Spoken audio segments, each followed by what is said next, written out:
नमस्कार, विज्ञान का पॉइंट में आपका स्वागत है। हम बात करेंगे आज पाकिस्तान की। हम पाकिस्तान की क्यों बात करेंगे, और आप ये भी सोच सकेंगे बार बार पाकिस्तान की हम क्यों बात करते हैं। कुछ बातें मैं अपने तजुर्बों से, अपनी यात्राओं से आपको बताना चाहता हूँ, समझाना चाहता हूँ कि पाकिस्तान से कोई भी मुल्क डील कैसे करे।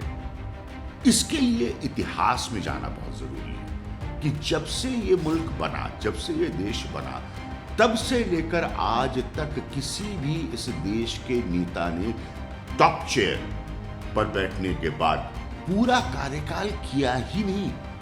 क्या आप सोच सकते हैं कोई ऐसा मुल्क इस तरह से पेश आता हो कि कभी कार्यकाल पूरा हुआ नहीं। मेरे सामने बहुत सारे रिसर्च के कागज रखे हैं। मेरी कॉलीग निहारिका पॉइंट आउट कर रही थी यहाँ पर कि किस तरह से जो वाटर ट्रीटी है, इंडस वाटर ट्रीटी, उसको लेकर पाकिस्तान की तरफ से धमकी आ रही है। लेकिन इन सब का कोई मतलब नहीं बनता, क्योंकि असली सच्चाई ये है कि फौज के हुक्मरानों के अलावा आप बात किससे करें, आप डील किससे करें, कौन कितने दिन रहेगा पाकिस्तान में, उसका इतिहास जरा मैं आपको बताता हूँ। और आप एक नजर डालिए इस पर तो आपको समझ में आएगा पैटर्न क्या है, तरीका क्या है। जब प्रधानमंत्री थे लियाकत अली खान, वो असैसिनेट कर दिए गए, उनको मार दिया गया।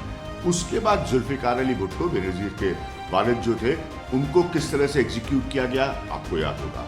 उसके बाद प्रेसिडेंट और गवर्नर के इंटरवेंशन, तो कितनी सरकारें वहां पर गईं। मिलिट्री कू से 2 सरकारों को ओवरथ्रो किया गया, भुट्टो और नवाज शरीफ की 1999 में। सुप्रीम कोर्ट ने जिलानी और नवाज शरीफ की सरकार जो थी 2017 में, उसको हटाया।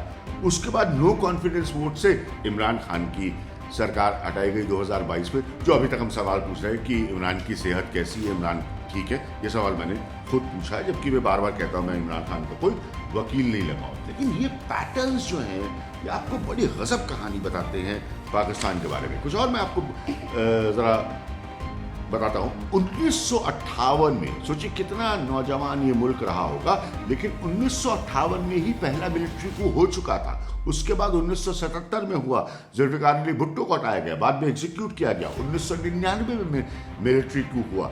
उसके बाद 2022 में इमरान खान की सरकार हटा दी गई नो कॉन्फिडेंस वोट से। तो ये बहुत बहुत इंपॉर्टेंट पॉइंट्स हैं जो बताते हैं कि पाकिस्तान में जो जिसे हम जमहूरियत कहते हैं, डेमोक्रेसी कहते हैं, लोकतंत्र कहते हैं, वो कहीं कहीं पर कितना ज़्यादा कमज़ोर हो जाता है। क्योंकि हुकूमत जो है वो फौज और आईएसआई के हाथ में होती है, जिसके सेंटिमेंट्स आप जानते हैं बहुत ज़्यादा भारत के खिलाफ है। तो जब भी ऐसी स्थिति आती है, जैसे निहारिका ने पॉइंट आउट कर दिया साथी ने कि भाई इंडस ट्रीटी पे आप क्या कह रहे हैं, अब पाकिस्तान धमकी दे रहा है। लेकिन सवाल ये उठता है कि आप एक लेवल के बाद किससे और कैसे डील करें। भारत का स्टैंड बहुत क्लियर है कि किसी भी दबाव में आने का तो प्रश्न ही नहीं उठता, किसी भी दबाव में आने का तो प्रश्न ही नहीं उठता। लेकिन पाकिस्तान में इतनी ज्यादा सियासी अस्थिरता है। कोएलिशन गवर्नमेंट हिंदुस्तान में भी रही है, कोएलिशन गवर्नमेंट कोई नई बात नहीं है, लेकिन मौजूदा शहबाज शरीफ की सरकार को अगर देखें तो इतनी पॉलिटिकल इंस्टेबिलिटी है कि उसको समझ पाना, उस पर बात कर पाना, या उस पर कोई काउंटर अग्रीमेंट कर पाना किसी के साथ बहुत मुश्किल होता है किसी भी देश के लिए। और मैं आपको ये वाकई अपने एक्सपीरियंस से बता सकता हूँ। और यही आज ठीक पाकिस्तान के हालात हैं कि आप अगर बात करें भी तो किससे करें।